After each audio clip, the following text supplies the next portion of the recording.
Hello, everybody. I'm back. Hopefully, you can hear me. Thumbs up from David Schuster to another role he performed. Genius reporter, amazing friend. Thumbs up when you can hear me. Hey, there's somebody reporting you from that video. The Austin.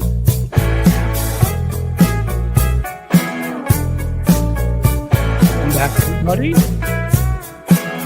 Let some funky music play for a few more seconds.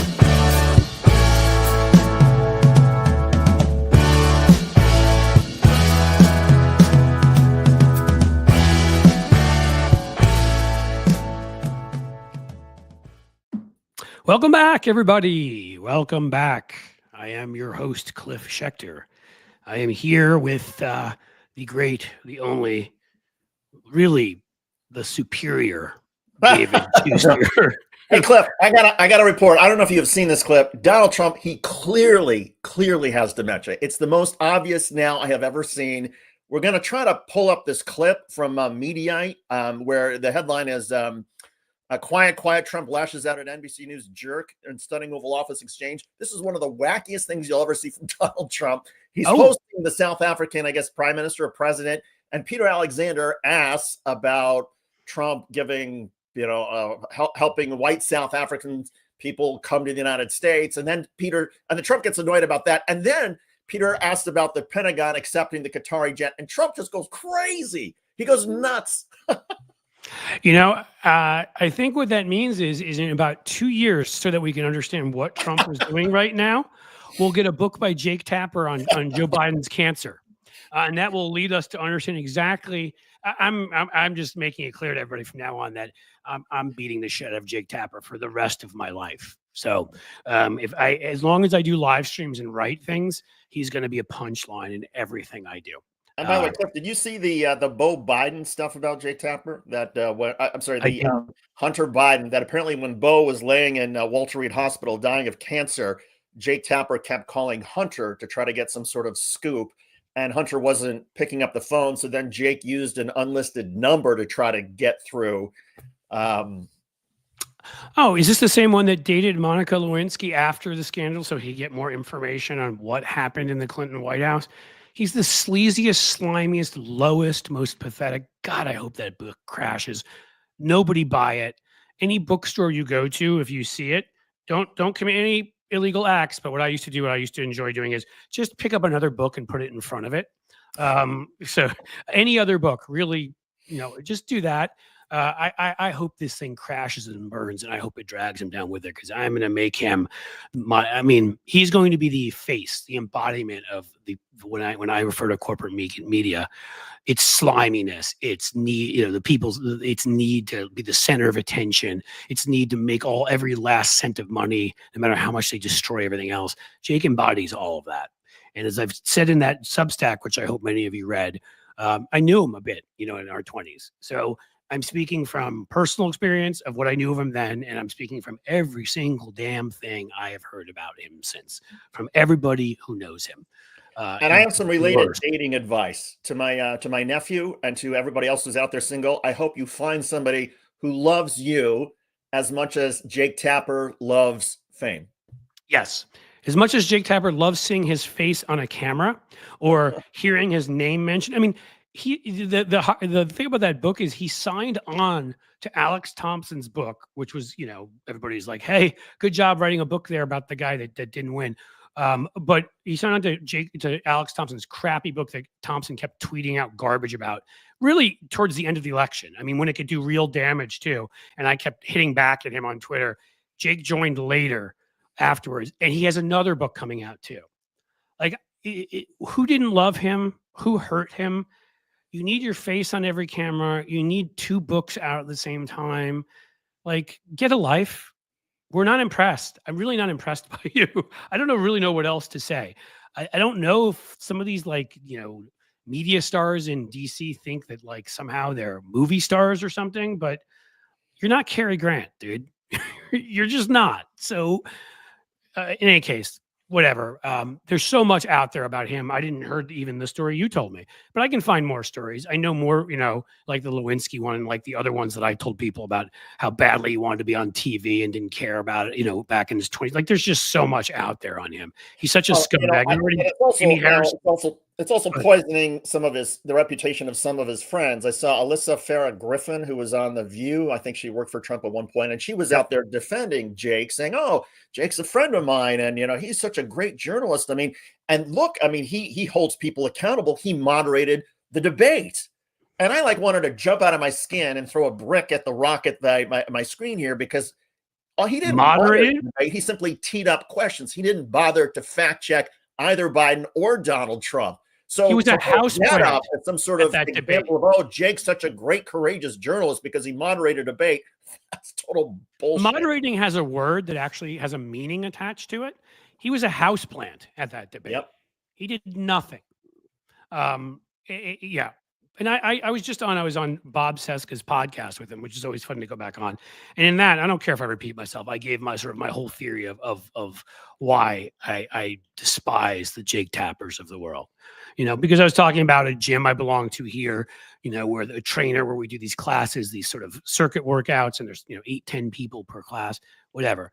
A lot of them are people apolitical, don't really, they may lean a little bit to the right on some things, but a few to the left don't really know. And the issue is, and some of this is, of course, lack of building of lefty media infrastructure. Something else I think we're going to address this live stream, because David and we have some plans, but also, and how we've allowed right-wing disinformation to flow freely under an extreme interpretation of the First Amendment that the United Kingdom doesn't allow, and Canada doesn't allow, and France. I mean, whatever. There's a lot of things here, but when Jake Tapper writes a book like that, and then it's what becomes one big infomercial from CNN, and it gets covered by all the usual sort of centristy, Politico, Axios, Joe Scarborough, all the ones who want to be the radical centrists because I'm too cool, man. When that happens, what happens is these people I'm in this gym with, they end up hearing these things like they did about Hunter Biden. Didn't really know what to think, but they knew he was corrupt because they kept hearing it. They hear these things about places like Benghazi, who I'm sure most people can't find on a map, but they knew it was bad and it was Hillary Clinton's fault.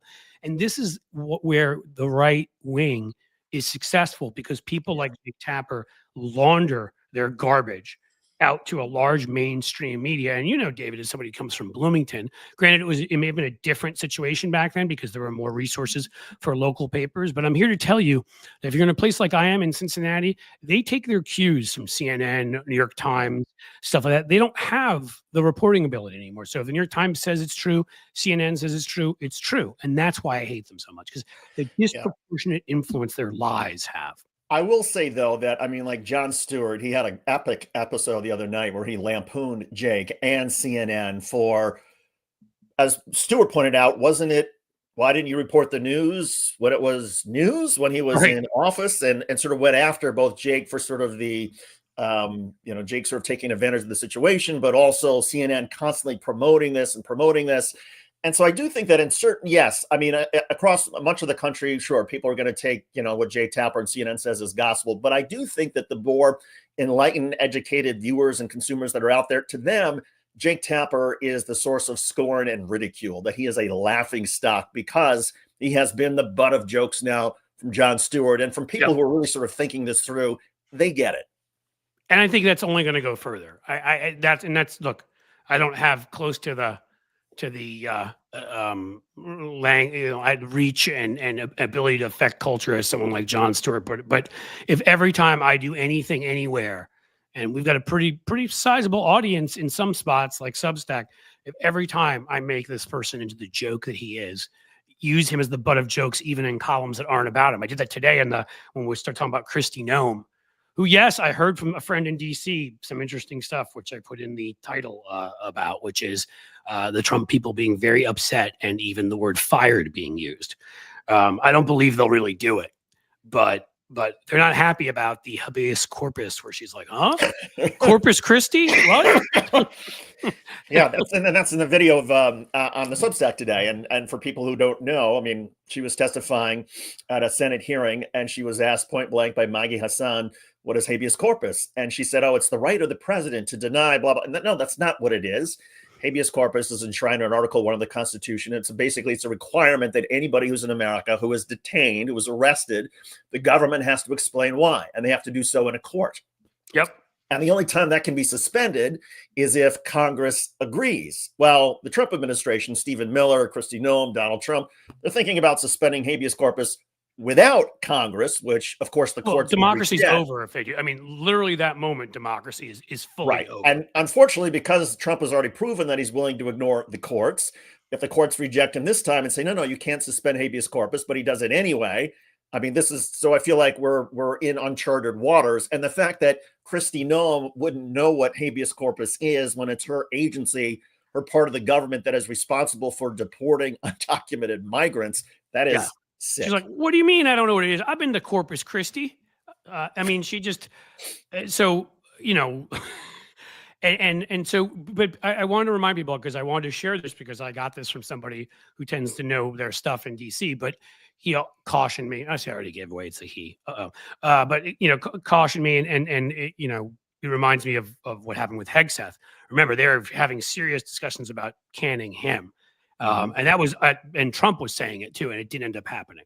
So I can't promise anybody, but I can tell you that at least, you know, if the person I talked to is correct, they're having those conversations, because it was sort of a couple things in a week. One, she went in, got dressed down basically by Dan Goldman and Eric Swalwell, two of the best on you know, Kilmar Brega Garcia and on due process, and all she could keep doing is repeating the same robotic talking points, to the point of where, you know, I mean, if you're the viewer, people could see that she could not answer their questions. At one point, you know, Goldman was so annoyed by her sort of filibustering, he told her to be quiet.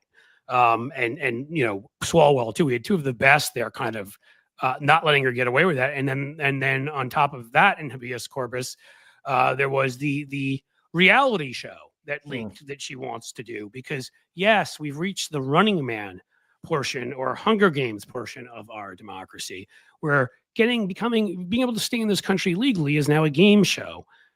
Instead of compassion for people that are here. It said something about that, I don't know, Samaritan or something in the New Testament, but that, much like the Constitution and other things, that's something that Kristi Noem has never read.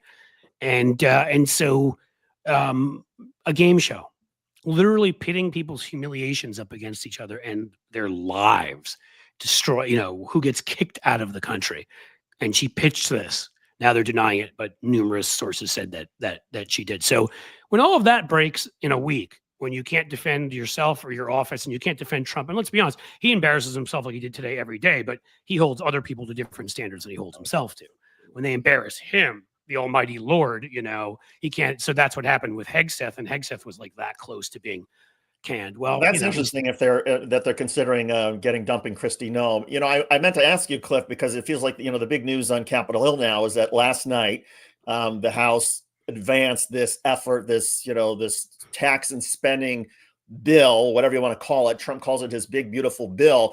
And the House Rules Committee met at 1 a.m. to advance it. Talk about transparency.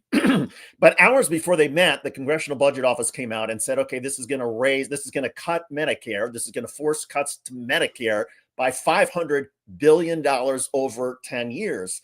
And so now you have the situation where, okay, they're advancing a bill that's going to cut Medicare, and you have Donald Trump on the record saying repeatedly, oh no, they're only going to cut waste, fraud, and abuse. And I feel like we're in this sort of weird situation now where Republicans in the Senate, who could put a stop to this, either they really sort of deal in reality and say, no, this doesn't just cut waste, fraud, and abuse, this guts part of the program, or do they buy Donald Trump's lies when Donald Trump says, oh no, it's just waste, fraud, and abuse?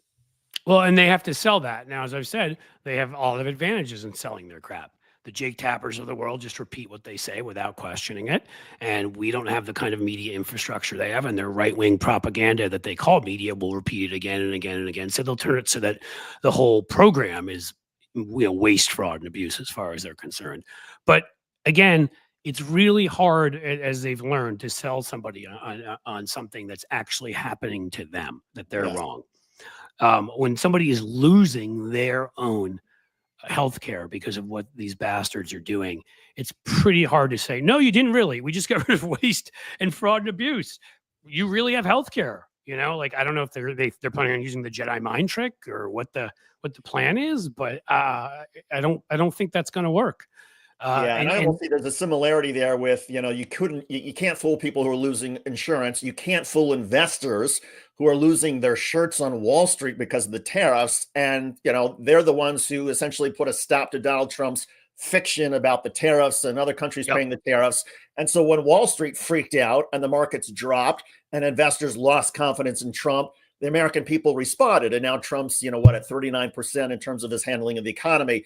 I think it's going to be, double digits underwater again when it comes to handling issues like healthcare or, issues that, pocketbook issues that face people when they see that they are losing. And so it's, in a way, I mean, reality has a way of catching up with Donald Trump. It it takes does. time and it doesn't happen as quickly as we would like, but it eventually does catch up with him. Well, I'd even go so far as to say when you look at how asymmetrical the distribution of information is, the right wing propaganda, corporate media, garbage, repeating a lot of that stuff, and doing whatever they can to make money, like the stupid book, and what we and are not be able to compete on that front. It actually is. It tells you something rather amazing that we've been able to win as many elections as we've won, and that as often as we do, we're able to stop them from this kind of stuff. But I still have to ask. I mean, my God, like even if this thing doesn't pass, and they think it's not going to pass in the Senate, so that's why they voted for it. So they wouldn't, a few of these House members, like these half dozen to a dozen House members that call themselves either principled conservatives or moderates or whatever they call themselves, every single one of them should be fucking destroyed with this in the midterm election. Again, if habeas corpus is still around, if we can vote, anything would tell you right now. We saw it again just with another election in a district in New York, a state Senate race that happened yesterday, where there was a renegade Democrat, one of those ones that always caucused with the Republicans, who had kept winning there, while Donald Trump won that district by a decent amount, and a real Democrat just won, and it was the switch of whatever the net switch of voting, of percentage was like 30 or something percent. I mean, again, we're in territory where, states like Kansas and places like that should be in play.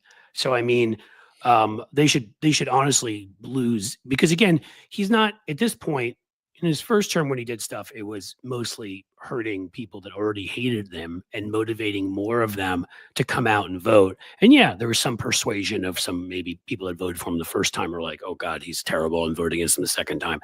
But now he's all this stuff, from Doge to tariffs to, to the deportations, which have led farms and ranches to go bankrupt and other things. He's directly targeted his own voters. And this bill, if it passes, will do that again. They disproportionately are on Medicaid. They're going to be destroyed by this. Yeah, If his own people turn against him, you could see now we're talking more of an FDR 1934 type midterm election. I mean, they could get, they could lose 80 to 100 seats. And I'm not kidding, if we're in that kind of territory.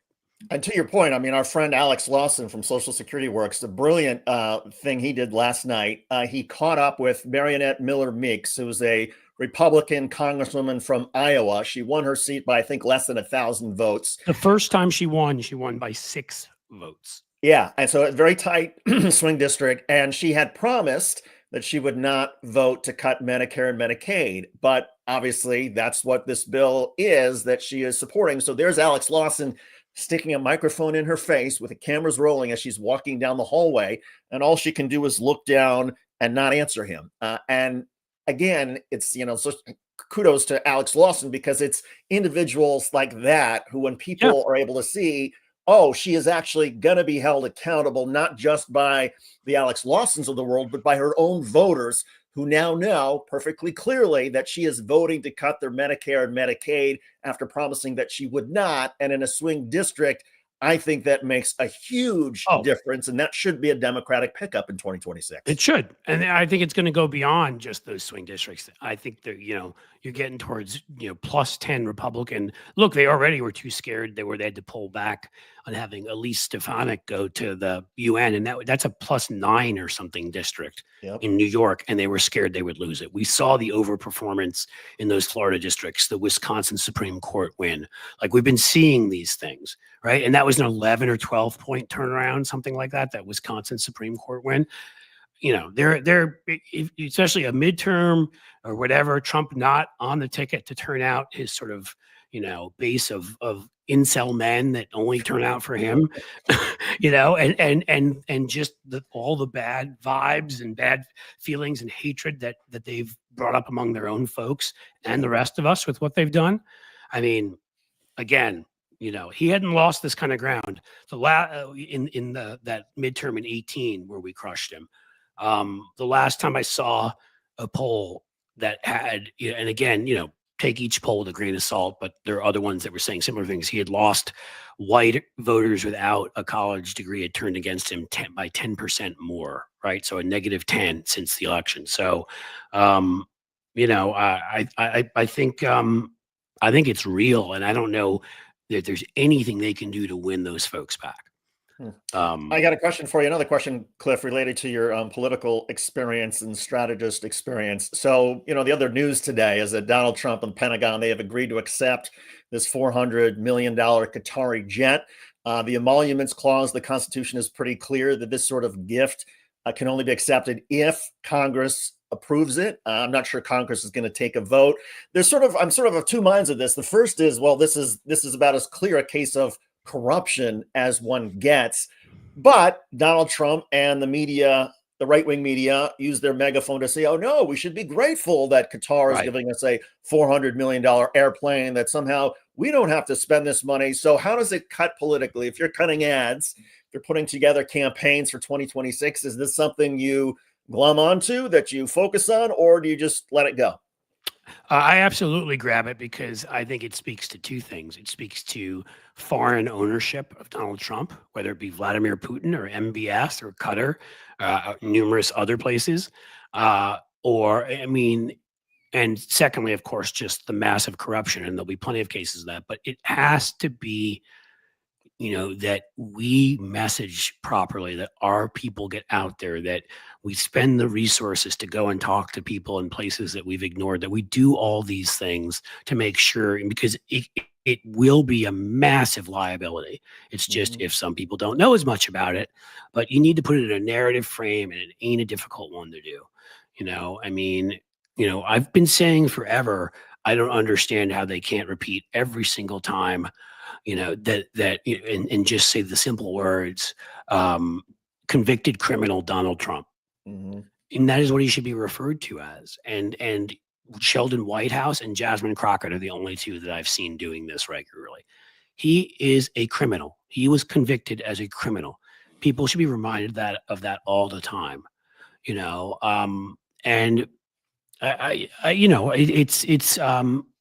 it drives you crazy, because I would go with the frame, of just referring to him as a criminal constantly, and I would label the entire Republican Party cruel, corrupt, and incompetent. Your three sort of almost C's. It sounds like incompetence starts with the C almost. You're close enough, and just build a narrative frame, and underneath that, why is he cruel? What has he done? Why is he corrupt? What has he done there? Who owns him? Weirdo billionaires that go in back rooms who help him win campaigns with shady donations and that kind of thing. Billionaire, genocidal leaders like Vladimir Putin, and you can bring Qatar's plane into that. Right. If you build like a way for a narrative structure, because that's how we tell stories, for people to understand how it fits into the whole, it can be devastating. If it just is like one of these messages we say one day and then say something else the next day, and never give people the proper context and the proper messaging, and don't reinforce it on every single level, then it won't do as much damage. It's there to destroy him, is all I'm trying to say. And Qatar, for people who don't know much about the Middle East, Qatar, it's an oil-rich country, but they have housed terror leaders of Hamas and other terror organizations. They've given them a home. They funneled a lot of money to terrorist organizations throughout the Middle East. So there's that aspect of it. And the other part about it is, I mean, Donald Trump, just the way he spoke about it today, also it gets to the total lack of credibility Donald Trump has on everything. Trump, in justifying this, is, oh, well, this is a country that gave us today, it was 5.1, I think he said $5.1 trillion in economic investment in the United States. Now, before, when they were over there, it was $1.2 trillion in economic activity. Whoa, it grows so quickly. Bizarre, because Qatar's annual gross domestic product, its entire GDP, is only $200 billion a year. So a week ago, it was, oh, they're committing 6 years worth of GDP entirely to the United States. I can't even do the math. Now, is it what, 50 times that? I mean, it is so stupid. It is so ridiculous and so easily disproven. And so when there's Donald Trump then saying about anything, oh, we're only cutting waste, fraud, and abuse of Medicare, this is the same guy who said he would end the war in Russia and Ukraine on day one. He would lower prices and inflation on day one. He would give us the biggest economic recovery we've ever had. I mean, he can't be believed on anything. And I feel like that sort of piece of it. So now when he says, oh, this isn't corruption and I'm not doing anything for Qatar because they gave me a plane, how can anybody believe that? Yep. I mean, and I think that can fit under, corruption, the lying, as I mean, maybe it doesn't as easily fit moral corruption, whatever, but like when you create sort of a narrative there. But again, you can play around with what I said. Like, that doesn't have to be the exact narrative. But the incompetence and the criminality / corruption have to be two key parts of it. And I do think the cruelty with some of the things they do, because, I've seen some Americans who I didn't expect recoil at some of the stuff that they've done.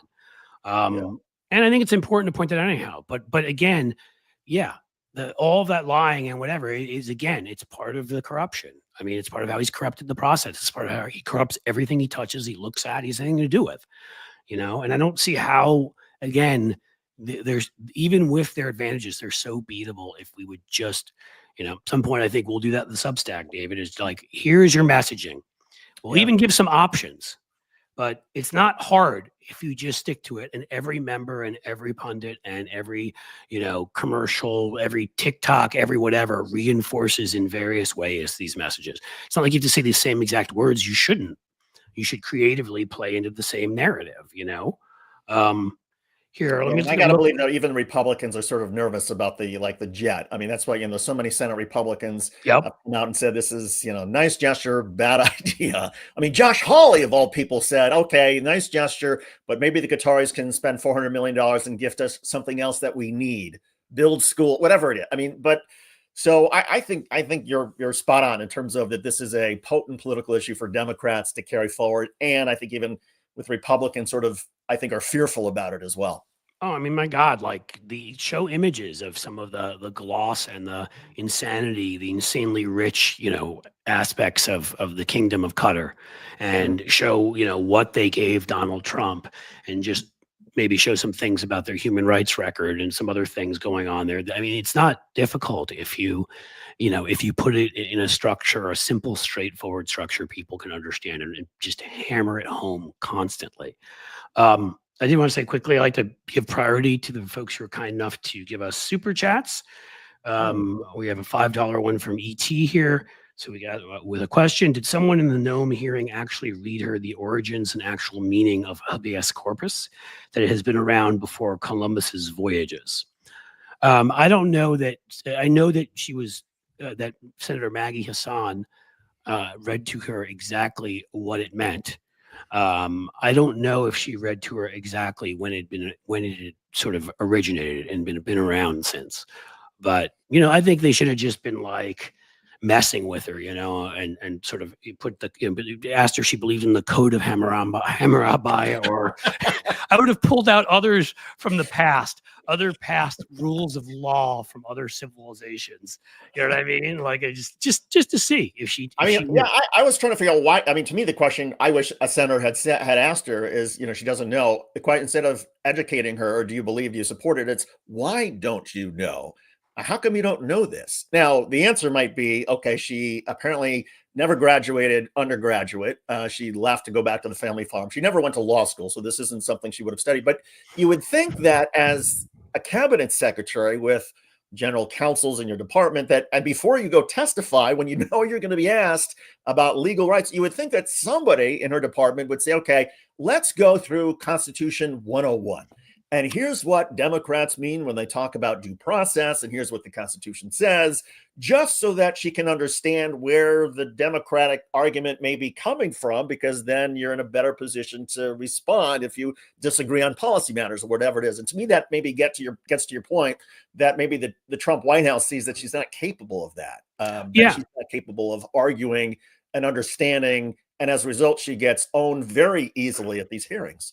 Yeah, I mean, why would you not do that, right? Like, I don't have a legal degree, but I'm undergrad. I went to grad school and something different and whatever. And obviously, I know what habeas corpus is. But could I have read the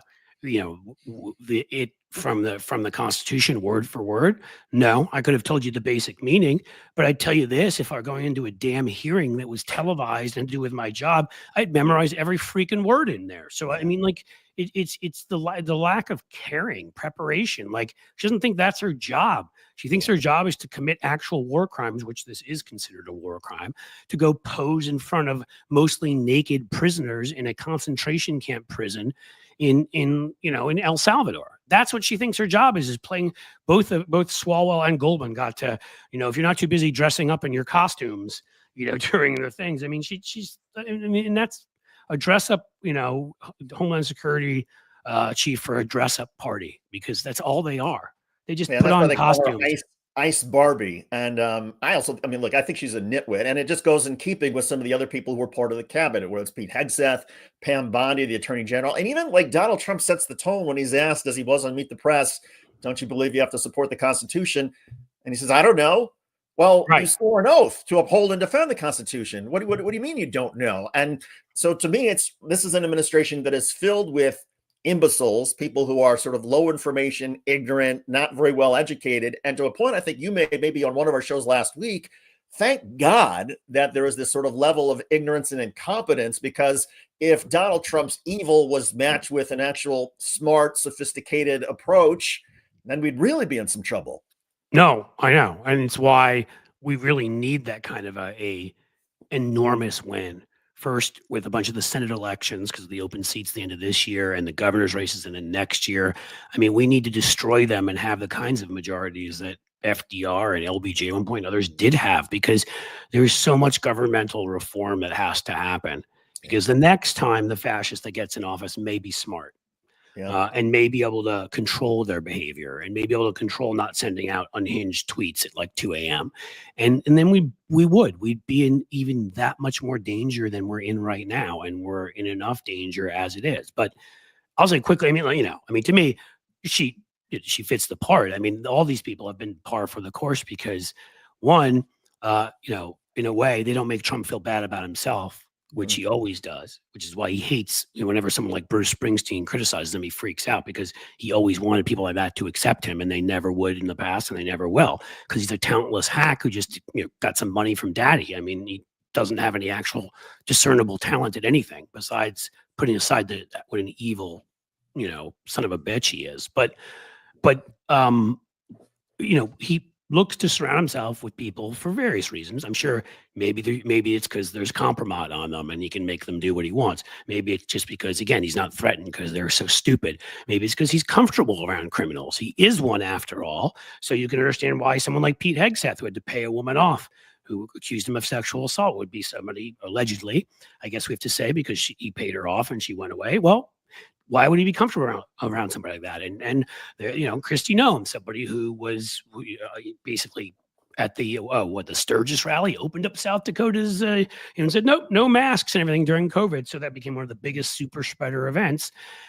She also, I have to look at it and see what she did specifically, but her daughter was not qualified to get a real estate license. And magically, mommy made a call, who's the governor, and her daughter, got the real estate license. Like, she's of their ilk. Right? She thinks she can do whatever she wants. The rules don't apply to her. And there've been those rumors out there forever about her having an affair with Corey Lewandowski, which makes my skin crawl, just the two of them. The two of them, honestly, if we want to suspend habeas corpus, we should suspend it to make sure to say those two can't reproduce. That would be one justification I could accept. Then there's also the total lack of self-awareness or self-judgment, as evidenced by her putting that horrific story in her book about shooting her puppy in the face because she didn't like the way the dog was behaving. And somehow she thought that would show that she was tough in the way that Donald Trump would want, that she was a tough farmer, when in fact it just showed that she was sadistic. She's crazy. She is. I have a cute little puppy named Cricket. I took a shotgun and took it to the gravel pit, which has now become almost a phrase for this kind of thing, and shot it in the face. Like, I mean, again, the cruelty, the evil, the all of the stuff, of course, is in the Substack piece that will come out with this. We'll put this video in there and it will come out. I wrote it. David has a video in there. New York Times pitch bot. Come on, guys. We're approaching 1,000 paid subscribers. We still have a little bit of a way to go. But we've decided that when we get to that point, one of the things we are going to start doing is raising money for other independent creators is going to be one of our raison d'etres. So the bigger we get, the more we can do, because I'm tired of hearing people that tell you to subscribe to independent media, and then what they really just mean is subscribe to me. And they don't do they only will talk to other biggest creators and whatever. We're going to start making a priority at our place, highlighting smaller creators in our newsletters, highlighting them on the Substack show. Make sure that we have somebody who has a bigger following come on first, and then somebody who is a smaller creator come on after, so they get the benefit of the first person's big following there. Because nobody's doing it. We don't have billionaires doing it, as you know, and there are a whole bunch of people on our side who talk a big game about it, but don't do anything. Only look for other people with big names and big followings. And so I feel like we got lucky enough that we've got this really large Substack following, and we're going to put it to use. So it's going to be like, I think the analogy that I was using for everybody out there with Cliff was, we're sort of going to be like, I don't remember how many people sort of watched Oprah Winfrey in her day when she had Oprah's favorite things, and she would identify, I just knocked my microphone. She would identify whether it's her favorite ice cream flavor that came out, some strange sorbet that nobody had ever heard of, or her favorite device or whatever it was. And it was interesting stuff that then the sales multiplied of these things, and they were great products to begin with. And Oprah bringing attention to it helped them. I sort of feel like that's where we're going to be in terms of other Substack writers and progressive journalists and media, that people who may not have such a large following, but who Cliff and I love and feel like all of you should hear about. We're going to do everything we can to use our platforms to amplify them. And also so that viewers who are out there, you don't have to go around searching for all this stuff and listening to all kinds of different stuff. You'll just say, oh, David Schuster and Cliff Schechter recommended that I follow Jonathan Larson's The Effing News, for an example. Right. Okay. And that's part of the role that we see that we can play. Yep. And look, I've seen some of you folks put some in here, and this is some names in there. It's not to say anything negative. Like, for example, Hal Sparks raid. All right, we got the Hal Sparks folks here. Thank you, Hal and gang. But even when I'm talking about, so some of you guys put some names in here. Like, one had Fred Wellman in here. Well, we've had Fred on our show before, and he's not, I love Fred, and I'll always promote Fred. I recommend his Substack. He's been on here, but he's not small. He's not a small creator. I saw Luke Beasley, somebody put on there.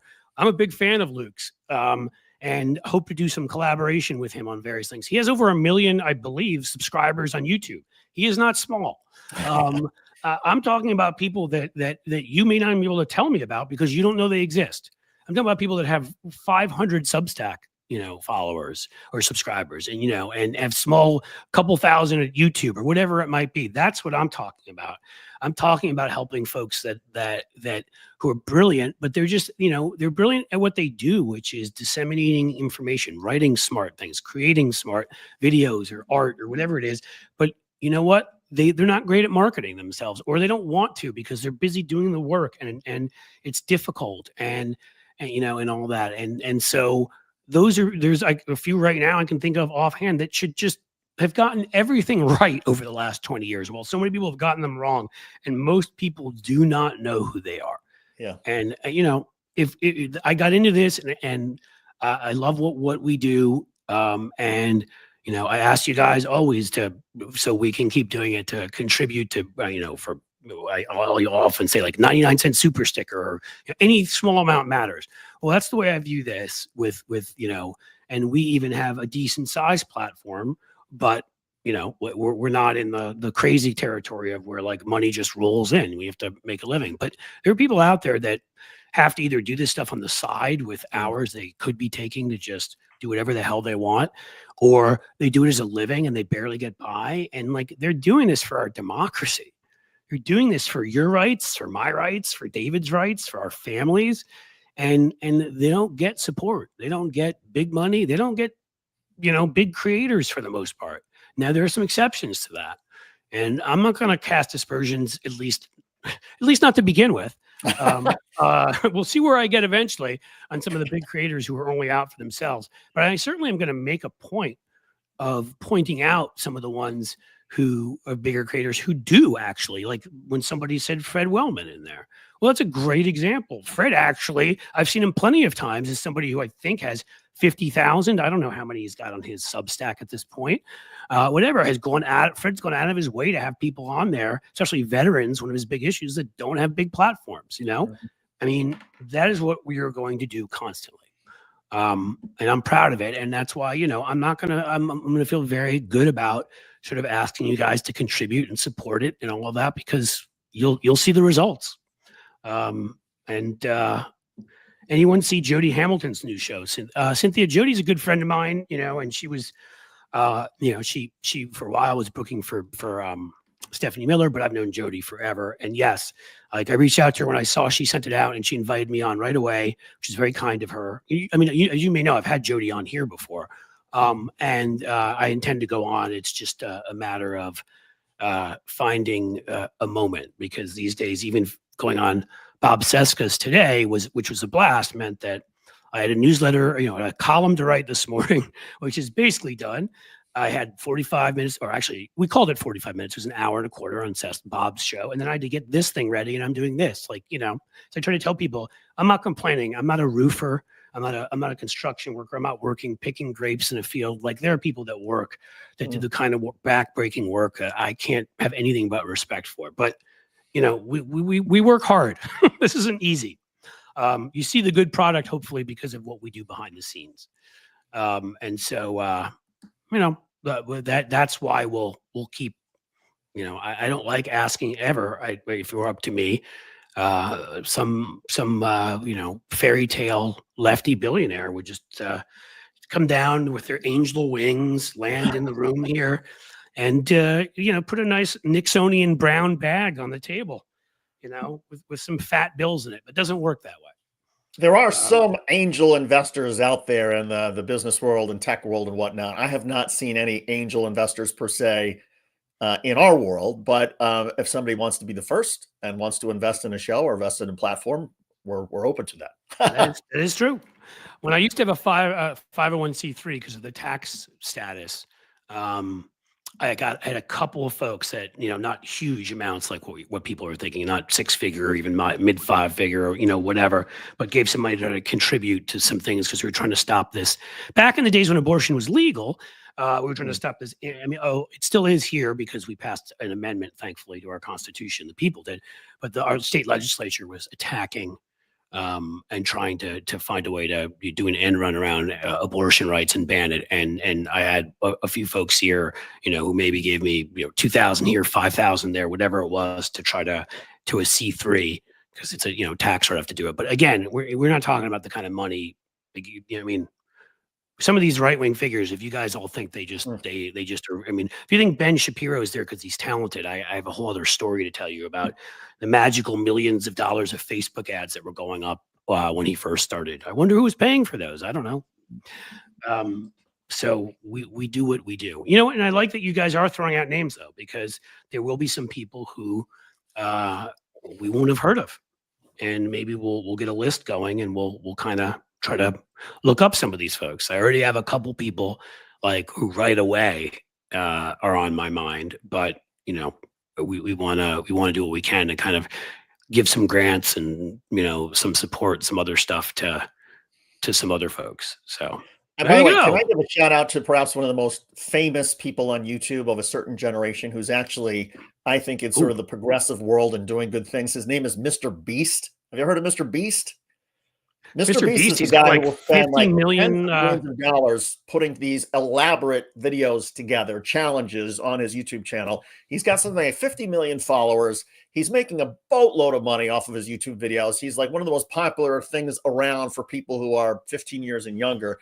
And what I love about him is that he's actually using a lot of his profits to build water wells in Africa and to help with, vaccinations and help with set up medical clinics. He's a good guy who happens to be making a fortune off of his YouTube creation. So for everybody who's out there who has kids, when your kid starts talking about Mr. Beast and how much they love the Mr. Beast videos, amen to Mr. Beast. He's a good guy and he's helping our world. Now I know there's some people in there that are disagreeing with you, David. Just so you know, Really? I don't know. I know he is because I have kids. I don't follow, and again, I don't know enough. I don't follow all the stories. I've seen some of the stuff David's talking about, but you guys will have to make it clear whether are we being purists here and expecting everyone to be perfect, or is the dude actually done some bad things? Because there are some people that would call out anybody for anything, and then you find out that people are very quick to call others out and not look in their own lives sometimes and say none of us are perfect. And if any of our lives are exposed to the spotlight, we've made mistakes. I've done dumb things. I've hurt people's feelings. I feel bad about it.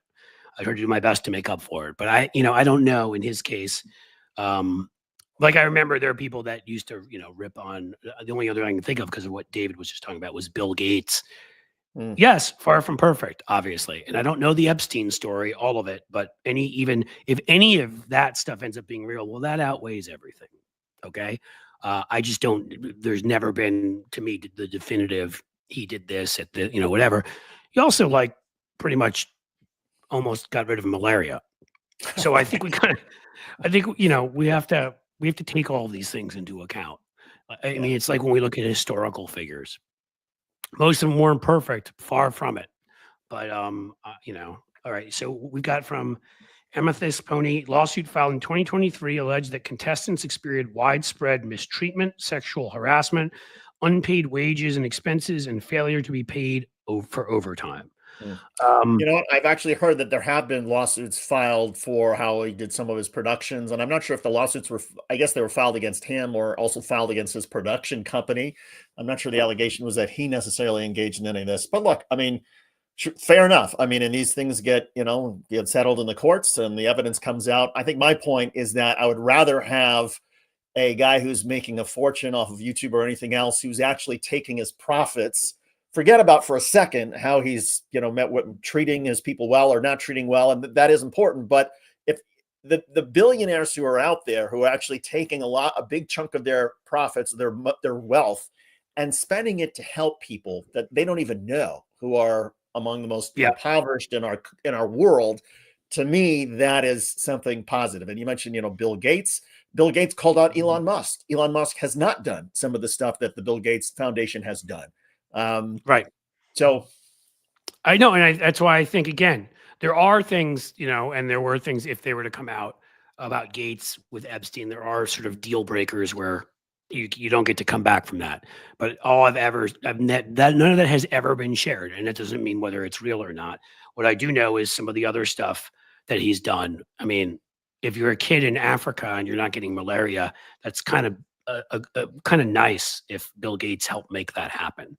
If it's my kids, I'm thanking him if they're not getting it because of him. So again, we have to kind of know the deal. And I don't know that we always do with Mr. Beast, but here's what I'll promise you. I will look up and read some more about him and try to find out who is texting me right now. Is David texting me to say hello? Not me. Oh, no. Okay. No, it's actually my editor who edits some of the YouTube videos. I'll have to remind him when I'm on air. And look, Gates had, was he the one of the original kind of ones of that proposal that half of their money go to charity and, Bloomberg signed on and, a bunch of other folks signed on. And look, there was another one. I used to take a lot of crap for the fact that I did stuff for Michael Bloomberg on economics, although he moved to the left even on some of those things, but on a bunch of things, I didn't agree with Michael Bloomberg. But my God, when no Democrat would even come out and mention the word guns, I can't tell you if you think it's bad now where we are compared to where we were. There's at least like what 8, 10 more states that have universal background checks. We've actually passed national legislation, numerous executive orders. We've done all sorts of things. These things save lives.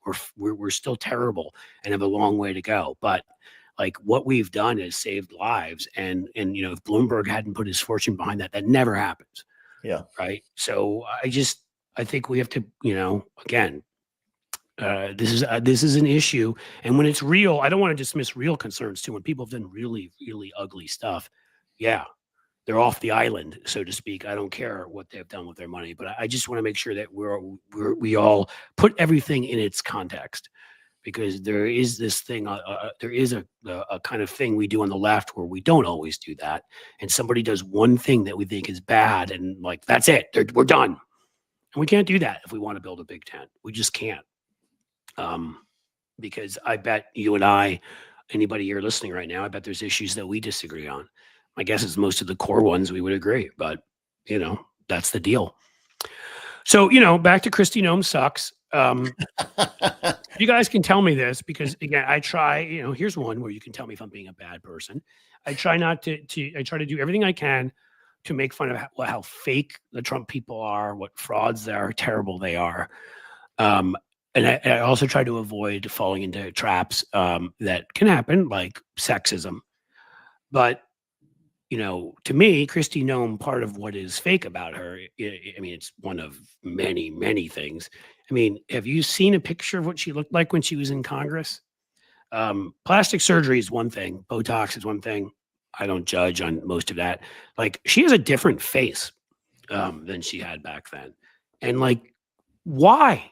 Like, she was in her 30s when she got elected to Congress, and just had all the. It's like considered like it's like Mar-a-Lago chic to like have your face completely rearranged. The men do it too, by the way. They get the pec implants, and I mean, it isn't just the women. Here, I just happen to be talking about a woman, but I've ripped into the guys too who go there and just look, and like, yeah, I did put pictures side by side in this Substack, so you can tell me if you think I'm being sexist. I could always take them out. I don't know. What do you think, David?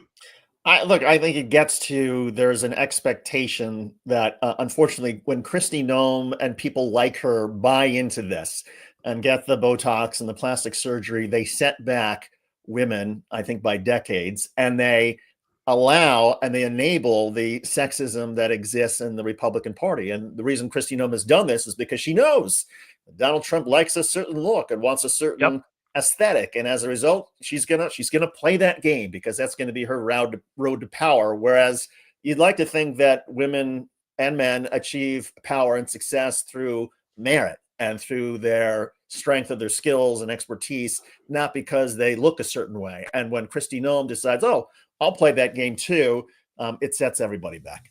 That's great. You know what? That's maybe what I will do. Jim Williams, one of our great moderators here. Matt Gaetz's face, because I remember when he did that thing and he showed up was at like the State of the Union or whatever, and you were just like, oh my god. Yeah, he had the eyebrows that went like. He had like he had like, what was it? What was that show? Oh my god, with the Frankenstein like characters and whatever. He was like Eddie Munster. Yes. I put that I put that up. So again, I don't think I'm doing it in a sexist way, because I just don't want anybody to think that I'm being that way. Because trust me, I did it with Matt Gaetz too. I'm an equal opportunity. So you know what? We'll include Matt Gaetz in there, and then people will understand that this isn't about gender. This is about the fact that, like Matt Gaetz, who inherited daddy's money and who is still being, if I'm correct, investigated for sex trafficking, and who lied and cheated and stole and broke into the skiff, and maybe, with their cell phones, and maybe exposed our secrets and all the other things that Matt Gaetz did that were awful. To me, what he did with his face was a metaphor. He was a fake, a fraud, and I pointed that out. So, and I'm doing this. I think it's the same with Donald Trump and his orange makeup, the orange that and his piss cotton candy hair, as Penn Jillette called it. Yeah, I mean, Donald Trump puts on this heavy orange makeup for a reason, because there's something he feels like he needs to have, some sort of covering, some sort of tan, in order to be powerful. And so there's the president of the United States playing into this whole game as well. And the message that sends everybody, never mind that it just looks stupid and silly on Donald Trump, and he doesn't always get it right, and it's gross. Especially when the wind blows and you can see like the white up here. It's hilarious. The message that this sends to people that, you have to have a certain sort of covering, a certain sort of artificial look in order to be successful is absurd. Right. And it just, right. And as, Diana Monterez, hopefully I pronounced your name right, said, they are insecure people. Yeah. I mean, to me, at the root of everything on the right is a lack of being comfortable in their own skin, literally. Is a lack of knowing who they are, what they stand for, is feeling like they've been rejected by elite segments of society, feeling disempowered. That's where you get a lot of these angry white guys who feel like they've been looked at, and the elite MAGAs are pretty much the same. MAGA, it's not the Republican Party per se, right? I mean, I think Mitt Romney's policies suck, but for whatever I think about Mitt Romney, I think he's a pretty confident guy in who he is and what he's done. I don't think it's a Republican thing. I think it's existed before MAGA. Newt Gingrich certainly is of that ilk, but MAGA has sort of condensed it and brought them all together. I mean, honestly, it's the island of misfit toys. I mean, they have no inner compass that makes them feel good about themselves. So they have to change the way they look. They have to change, they have to become new money and make as much money as possible, be on TV as much as possible. They have to be cruel to other people to feel better about who they are. I mean, I think a lot of this is psychology and how empty they are inside. And they've shown it in numerous ways. I mean, I always have felt like, I studied history as an undergrad. It was political history, and that I'm glad I did. I found it fascinating, but maybe that should have been my minor, and I should have studied psychology as a major, because I really do think that understanding them, you have to understand the psychology behind what creates, because they're no different than you see it in entertainment too. You see it in other places, the ones that just kind of have no sense of who they are. So they're always trying to get attention. They're always trying to, but they all in themselves, they saw Donald Trump and he was a kindred spirit. Let's just say it, culture comes from the top, as you were saying earlier, David, whether it's corruption or it's that look. And the fact that you have to get that look to like appeal to him and to fit in Mar-a-Lago and all that. I mean, it also makes me feel like sort of, again, this is sort of example number 2,138 or something of, hey, aren't you the ones that claim to be Christians and say we were created in God's image? Apparently that's not an image you're happy with. And Kristi Noem sucks. That's just how it is. I think that's going to be the name of this when we're done this episode. It's to be like, and Kristi Noem sucks. Because I think that's really, of all the time that we've spent on analyzing these issues, Kristi Noem, and of course Jake Tapper sucks too.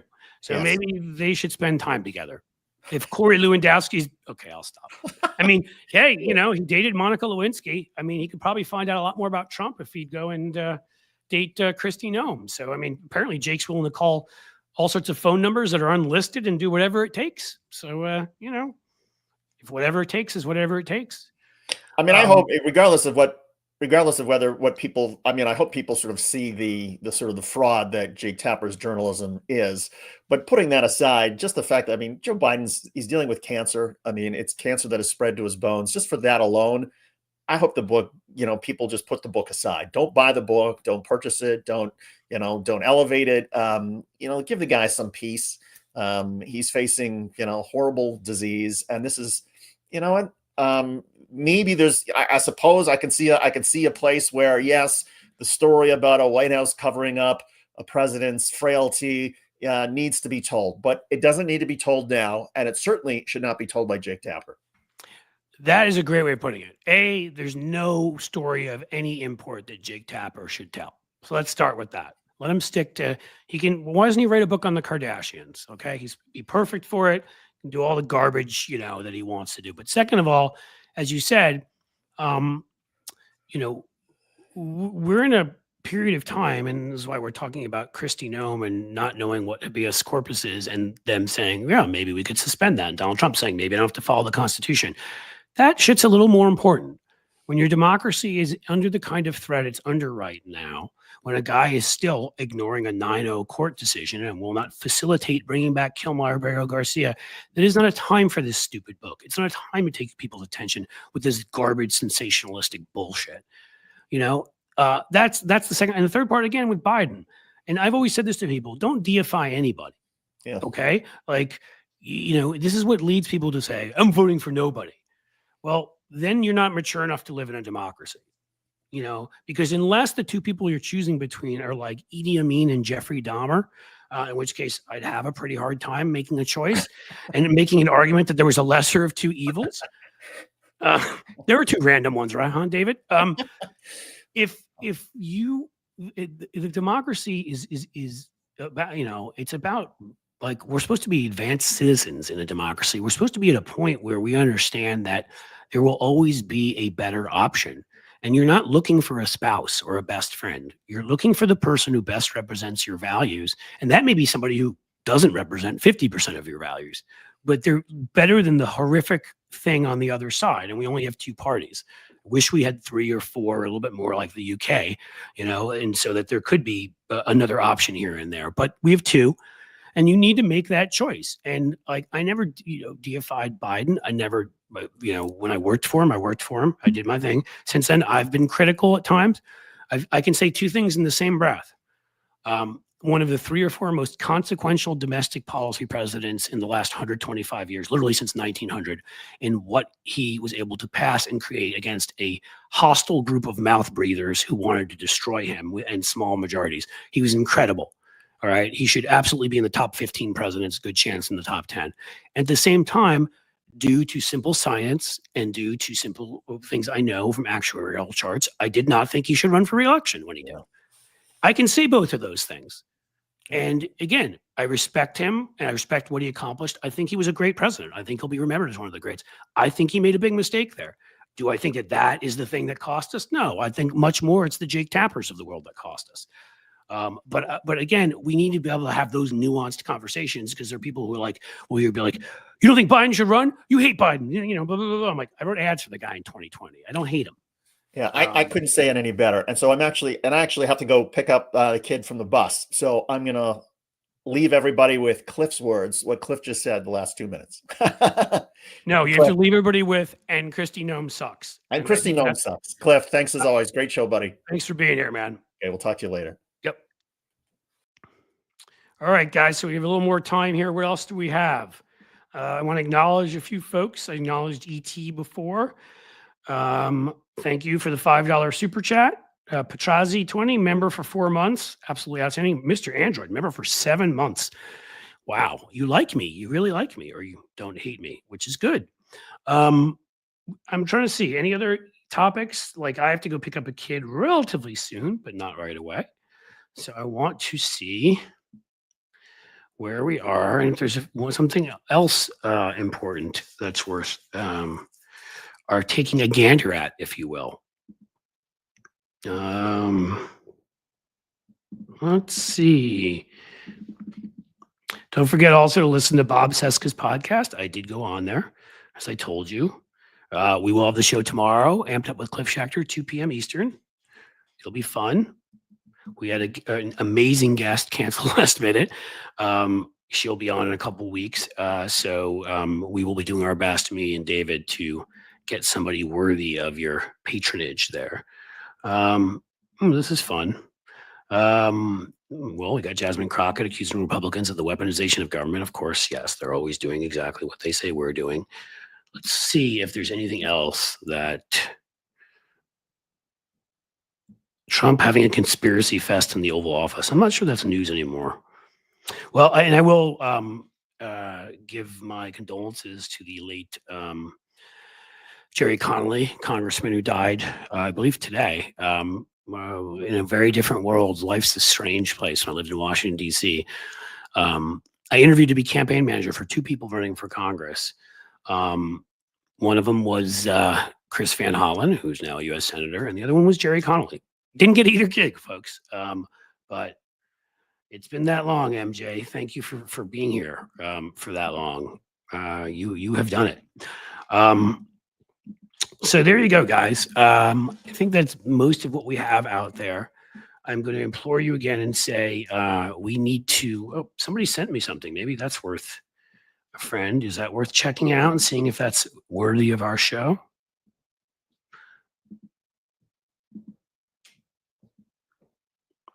Where are we? Oh, this bill being written behind closed doors. Go for the Senate as soon as today. I'll have to look at the whole way it was written.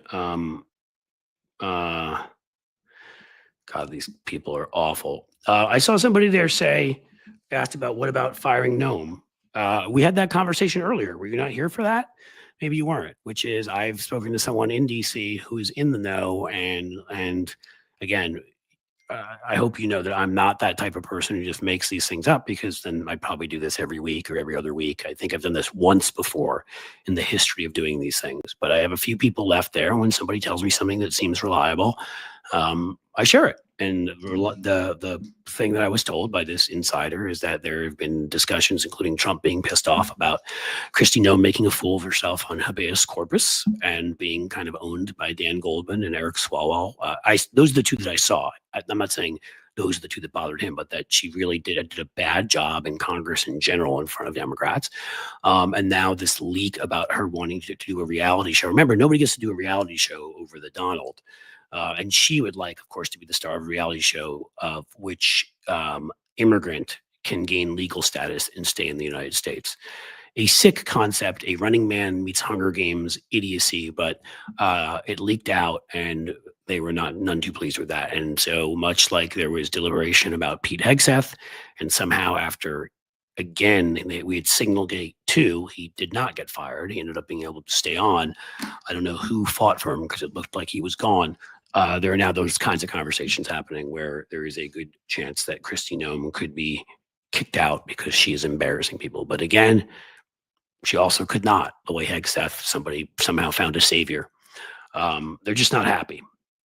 So we'll have to see. I'd love it on one level if she get fired because I hate her and whatever. But on another level, would anybody be any better that would come along? I mean, I guess, you can't do worse. So maybe that would be a good thing. Please, guys, go and subscribe. You got some good stuff here. Please subscribe to Twitch, YouTube. I was going to have David say something. We are 100 away from 120,000 subscribers on YouTube. So you got it right there, youtube.com /Cliffs_Edge. If you're not a subscriber at YouTube, please go do that right now. You can even keep this window open, but we need to get to 120,000. That's like a big number. It'd be really nice to get there too.